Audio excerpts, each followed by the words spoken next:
scientific people know very well that time is only a kind of space. We can move forward and backward in time, just as we can move forward and backward in space. To prove this theory, I invented a machine to travel through time. If you pressed one lever, the machine went back into the past. If you pressed the other lever, the machine glided forward into the future. With this machine, I set out to explore time. One summer evening, toward the end of the 19th century, some friends of mine were gathered in my home in As I entered. Good heavens, man, what happened to you? Were you in a wreck? You look a fright. I have just traveled through time. You don't actually expect us to believe that you have traveled into the future with that nickel and ivory contraption you showed us last week? I'd give a penny a line for a verbatim article for my paper. I don't mind telling you the story, though most of it will sound false to you. You're absolutely right. The whole thing's preposterous. But it's true, every word of it. And if this will help you believe me, here are 2 white flowers I brought back with me. Gentlemen, since this morning I have lived 8 days in the future. Such days as no human being ever lived before. At daylight, I started making the last adjustments on my time machine. I gave it a last tap, tried all the screws again, and put in a final drop of oil. I climbed up, sat in the saddle, and took the starting lever in my hand. I suppose I felt like a man who holds a pistol to his skull, wondering what will come next.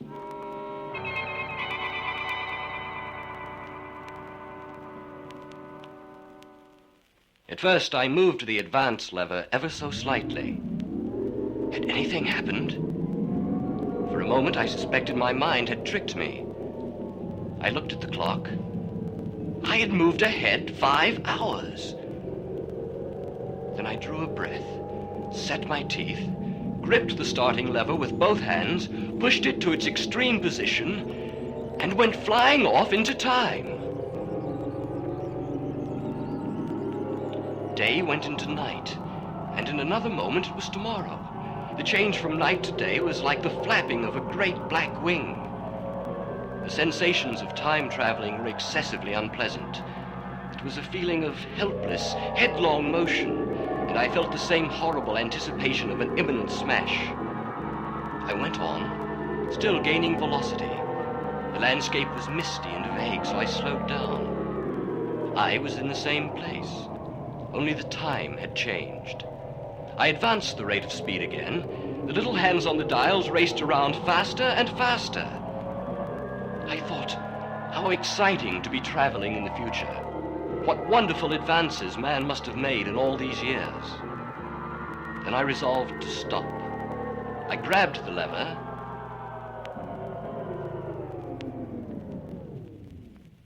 The time machine went reeling over, and I was flung headlong through the air.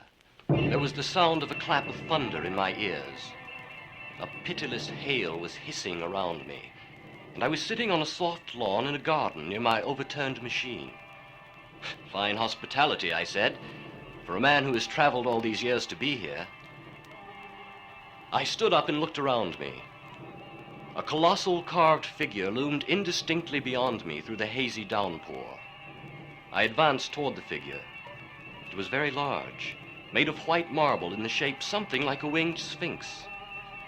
The figure was seated on a pedestal of bronze. The sightless eyes seemed to watch me. There was the faint shadow of a smile on the lips. Then panic gripped me.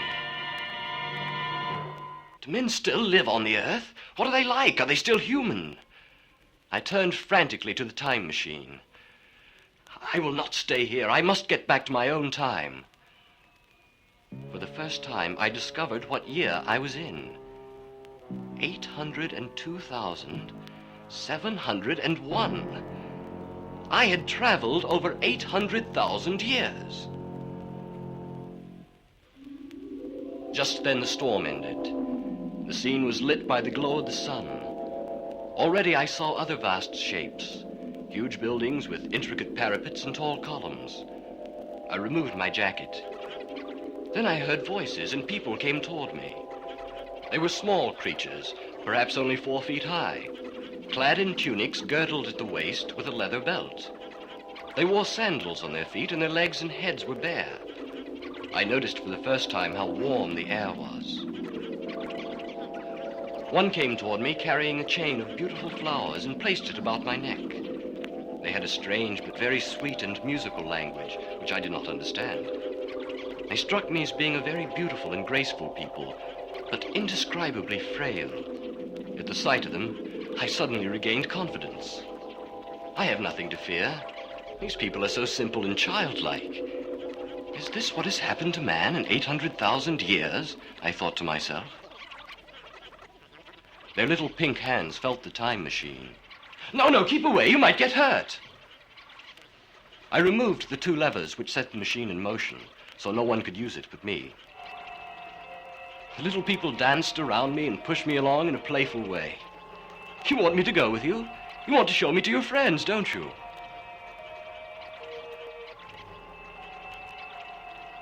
As I walked along with them, I realized that there were no small houses to be seen.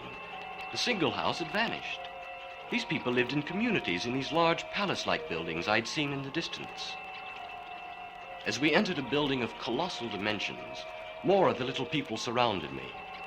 They took me into a great dining hall with many long tables and cushions scattered about. Upon the cushions, my hosts seated themselves, signing for me to do likewise. Yes, I'll be glad to join you. I am hungry. They seemed to have no meat or vegetables, for the entire meal consisted of large and succulent fruit. I tried to learn their speech, but it was difficult to learn from them, or to teach them, because they were so childlike. I finally discovered what they called themselves. I am man. Eloi. That evening, I went for a long walk alone. As I wandered about, I mused, where are their farms, their factories, their cities? Where is their work done? I came upon many ruins on that walk that showed vanished civilizations. It seemed to me that I had happened upon humanity on the wane. The ruddy sunset made me think of the sunset of mankind. My attention was attracted many times by several pretty little structures in the ground that had an unusual yellow metal canopy. I thought how odd it was that wells still existed in this strange time. I continued to wander until the moon had risen. The Eloi disappeared before dark. I decided I must find a place to sleep and headed in the direction of the White Sphinx. I found the lawn where I had landed, but it looked different now. Something was missing. My time machine is gone! At once, like a lash across the face, came the possibility of losing my own age, of being left helpless in this strange new world. The thought of it was an actual physical sensation. I could feel it grip me at the throat and stop my breathing. In another moment, I was in a passion of fear and running with great leaping strides to the spot where I had last seen the time machine. I searched the bushes frantically. How could they have moved it? They are so weak and childish. Am I to be trapped here in this unknown world?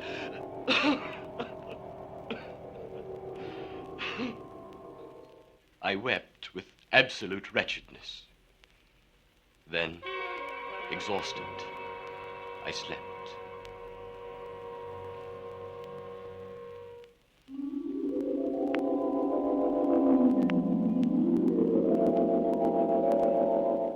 I awoke in the freshness of the morning. As I saw the Eloi playing their childish games, I could not believe that they had taken my time machine. They had neither the strength nor the cunning. I returned to the spot where I had left the time machine.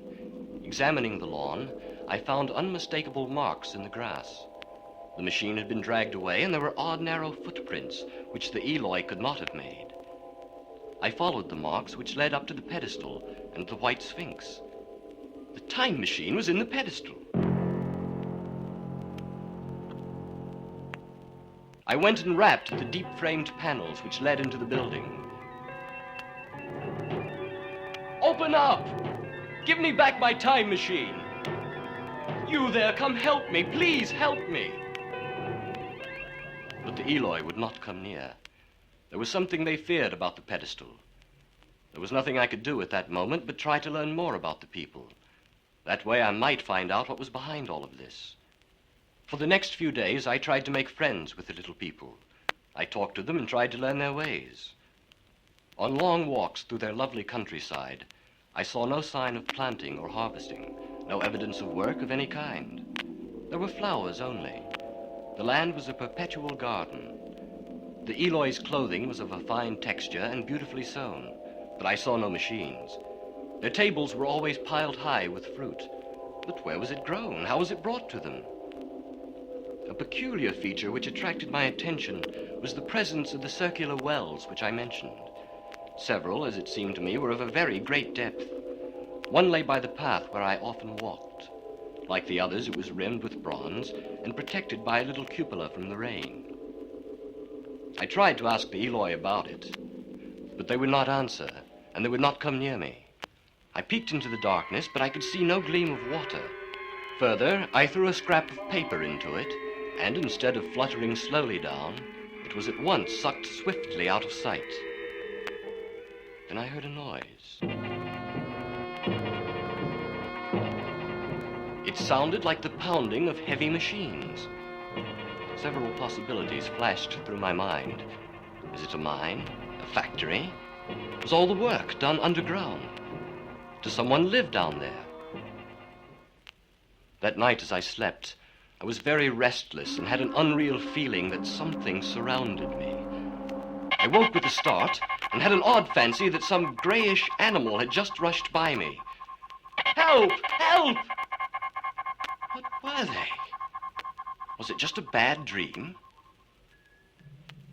The moon was setting, and upon the hill I thought I could see ghosts. Several times as I scanned the slope, I saw white figures. Twice I fancied I saw a solitary, white, ape-like creature running up the hill.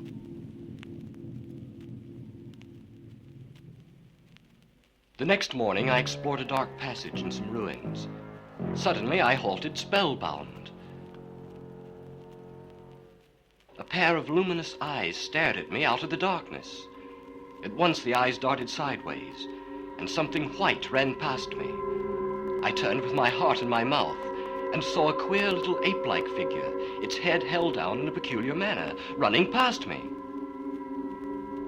It was a dull white and had yellow hair on its head and down its back. I cannot even say whether it ran on all fours or only with its forearms held very low. I chased it outside past some of the Eloy, but I could not catch him as he leaped into one of those round well-like openings of which I've told you. I lit a match, and looking down, I saw a small white moving creature with large bright eyes which regarded me steadfastly as it retreated. It made me shudder. It was so like a human spider. It was clambering down the wall, and now I saw for the first time a number of metal foot and hand rests, forming a kind of ladder down the shaft. The Eloy refused to answer my questions about the strange creature that had just disappeared into the ground. And as they resumed their play, the truth gradually dawned on me. Man had not remained one species, but had differentiated into two distinct animals. The Eloy, who were gentle and helpless, and these other creatures who dwelled in darkness beneath the earth.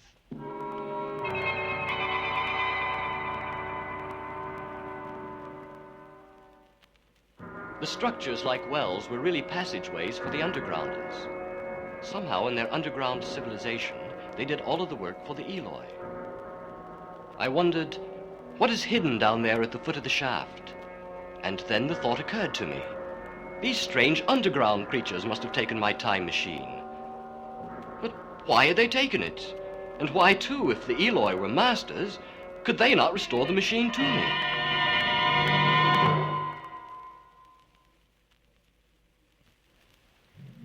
Later that day, I made a friend. I heard cries of distress, and I ran to where some of the little people were bathing in a pond. When I reached there, I discovered that one of the women was drowning, and none of the others made the slightest attempt to rescue the weak, crying little thing. I dived in and carried her safely to shore. The next day, she came to me and presented me with these white flowers. Without thinking, I put some of the flowers in my pocket to examine later. The little woman became my one friend in that future time. I learned her name and taught her some words. And finally, with great effort, we were able to understand each other. What is your name? What do they call you? Weena. Weena. I am Man. Man? Me, Eloy. Eloy, very good. Who lives down there? Morlocks. Morlocks very bad. Morlocks see only in dark. We fear night. Morlocks come at night. Morlocks eat Eloy. Is that why the Eloi live in large groups in those big houses? Yes, that is why. Can you tell me more about the Morlocks? No. Then I will go see the Morlocks for myself. No, don't go there. Don't go. I am a strong man. I am not afraid. Goodbye, little Weena. Do not go down there. Do not. I felt over the parapet for the climbing hooks, and rather hastily I began to descend. I had to clamber down a shaft of perhaps 200 yards by means of the metal bars, which projected from the sides of the well. And these being adapted to the needs of a creature much smaller and lighter than myself, I was cramped and fatigued by the descent. Suddenly, one of the bars broke under my weight and almost swung me off into the blackness beneath. I grabbed another bar and was saved. After that experience, I did not dare rest again. Though my arms and back were acutely painful, I went on clambering down the sheer descent as quickly as possible. When I finally reached the bottom of the shaft, there was a horizontal tunnel. The sound of machines grew louder as I felt my way along the narrow passage. When I came to a large open space, I struck a match. Great shapes like big machines rose out of the dimness and cast grotesque black shadows. The place was very stuffy and oppressive. When the match went out, I was clutched and grabbed by several soft, damp hands. No, let me alone! Quickly, I struck another match. Light is the only thing that keeps them back. But I have only 4 matches left. By that light, I could see the stooping white creatures fleeing into dark gutters and tunnels, from which their eyes glared at me in the strangest fashion. I lit another match and made good my retreat to the narrow tunnel. I had scarcely entered when my light was blown out, and in the blackness I could hear the Morlocks coming after me again. Just as their clammy hands were on me, I lit my second match. You can scarce imagine how nauseatingly inhuman they looked. Those pale, chinless faces and great, lidless, pinkish-gray eyes. There was no mistaking that they were trying to haul me back. My last 2 matches lasted until I got to the shaft. As I started up the ladder, my feet were grabbed from behind. Kicking wildly, I fought my way up the rungs, while they stayed peering and blinking up at me. That climb seemed interminable to me. At last I reached the opening of the shaft, got over the well mouth somehow, and staggered into the blinding sunlight. Weena. Man's safe. No Morlocks in sunlight. For a time, I was unconscious. Later, I spoke with Weena of my experience. Tell me, Weena, do the Morlocks do all the work for the Eloi? Yes. But the Eloi fear the Morlocks. I have said, Morlocks eat Eloy. How did this happen? Why have men become 2 distinct species? One helpless and the other vile. Weena does not know. Apparently, the Morlocks let the Eloi live above ground because they don't want it. They have lived in darkness so many years they now prefer it. But who originally banished the Morlocks underground? Were the Eloi once a master race? And are the Morlocks now the masters? Weena does not know. I know you don't know, you sweet, silly child. You just don't know. The next day, Weena and I went for a long walk. I, too, am afraid of the Morlocks, Weena. But I am not helpless. I will fight them. But how is the question? Matches are the best weapon, but I have none left. I must find some other weapon. You are a man. You will fight the Morlocks. We walked a great distance, perhaps 15 miles. It was early afternoon when I saw the distant pinnacles of a huge building. Weena, have you ever been to that building? What is in it? It is pretty. I have never seen it. Come, Weena, let us see what it is. We went along through the forest a few more miles. Then finally we approached the palace of green porcelain. It was deserted and falling into ruin. Along the face of it was an inscription in some unknown character. Ah, Weena, if you could only read, you might tell me what this means. Within the big valves at the door, which were open and broken, we found a long gallery whose walls were lined with a remarkable array of miscellaneous objects. Standing strange and gaunt in the center of the hall was a huge skeleton of a brontosaurus. Why, Weena, this is a museum. What is a museum? You will see, you will see. Going toward the side, I found the old familiar glass cases of our own time. But they must have been airtight to judge from the preservation of their contents. Others, however, contained only dust. What a pity, Weena. It will be impossible to trace the changes of men and animals during these thousands of years because of some broken glass. Morlocks! I could see in the dust a number of small, narrow footprints. Yes, the Morlocks are near. Come, Weena, I must find a weapon. We walked to a hall of colossal proportions with huge machines all broken down and corroded. You know I have a certain weakness for mechanism, and I was inclined to linger among them. I fancied that if I could solve their puzzles, I should find myself in possession of powers that might be of use against the Morlocks. I turned to a machine from which projected a lever. Clambering upon the stand, I put all my weight upon it, and it snapped off in my hands. Weena, this mace will be my weapon. Come with me. Perhaps we can find something else that will be useful. Look, Weena, arms. This rifle looks usable, and these cartridges are in an airtight case. We are in luck. I loaded the gun, held my breath, and pressed the trigger. These cartridges are dummies. They're no help at all. Let's look further. We then entered another room that must have been a gallery of technical chemistry. I went eagerly to every unbroken case, then... Matches! Weena, I found matches! If they only work. We're saved, Weena, we're saved! We have the one thing that makes the Morlocks helpless. Light. We are saved! We are saved! In another case, I found a sealed jar of camphor. Look, Weena, camphor. This will make an excellent candle. It's highly inflammable. Come with me. We will go back to your people. It was near sunset when we left the Green Palace. As we went back through the forest, I gathered wood. Pick up these small sticks, Weena. We may need this to build a fire to keep the Morlocks away. It was soon full night, and among the black bushes behind us, and dim against their blackness, I saw 4 crouching figures. Weena, we must run for it through the woods. Even with the fire, I wouldn't feel safe here. I will amaze our friends by lighting a fire here. Come on, let's go! With the fire blazing brightly behind us, we ran boldly into the woods. In a few minutes, the Morlocks surrounded us. They were on our heels, clutching at our clothes, grabbing for our faces. I freed one hand and lit the camphor. I held it flaring and saw the white backs of the Morlocks in flight amid the trees. When they had been pushed back, I looked around and found Weena unconscious at my feet. I lifted her in my arms, and then I realized I'd lost my sense of direction. I did not know which way was out of the forest. I was in a cold sweat. I had to think rapidly what to do.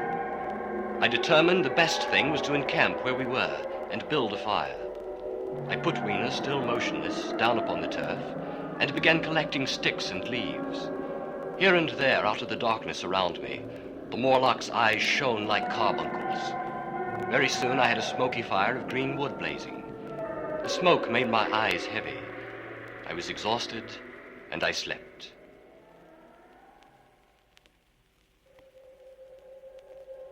I awoke, feeling the Morlock's hands upon me. In an instant, I knew what had happened. My fire had gone out, and the bitterness of death came over my soul.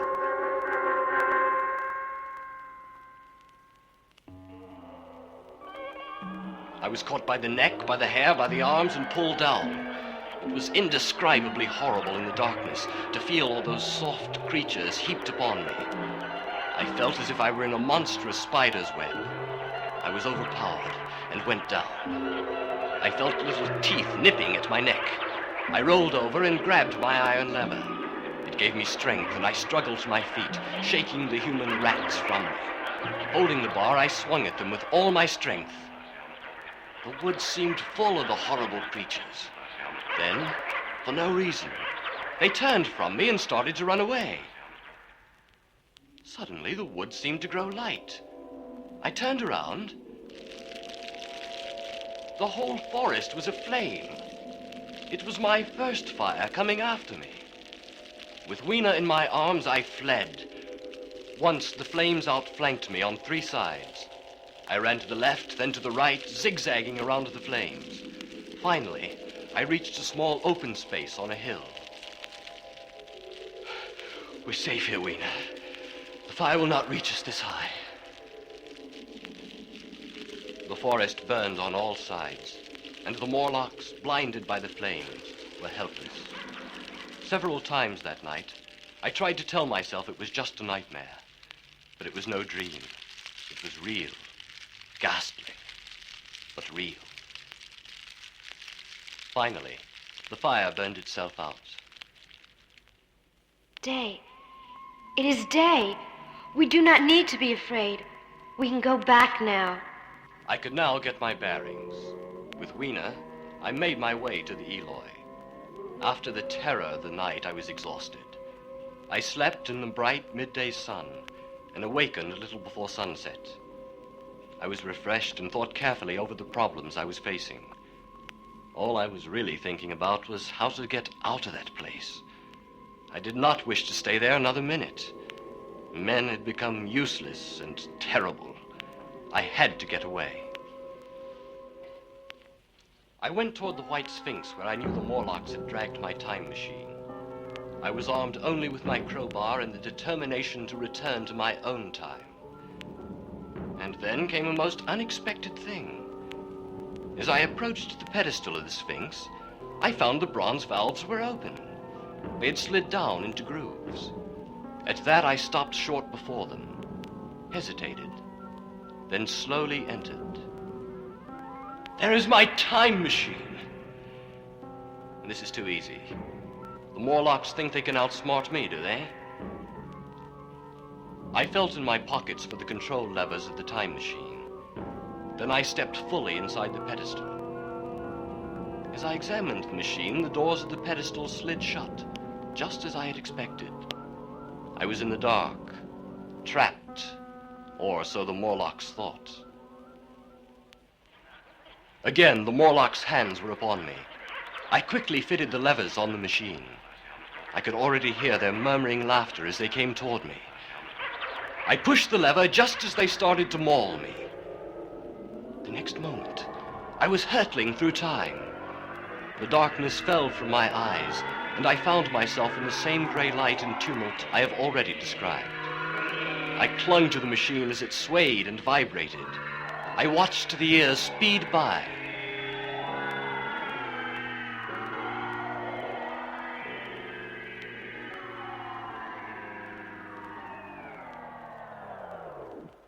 Then, I was back in the laboratory. I was greatly relieved. I was back in the present. Everything was exactly as it was before, only my time machine had moved from the southeast corner of the laboratory to the northwest corner. That is where the Morlocks moved it when they dragged it into the base of the pedestal. Incredible. Incredible? Yes. Take it as a lie, if you wish. I hardly believe it myself. And yet... Are those the flowers Weena gave you for saving her life? I have never seen anything like them. Yes. I have them to comfort me now. They prove that even when mind and strength had gone, gratitude and tenderness still lived on in the heart of man.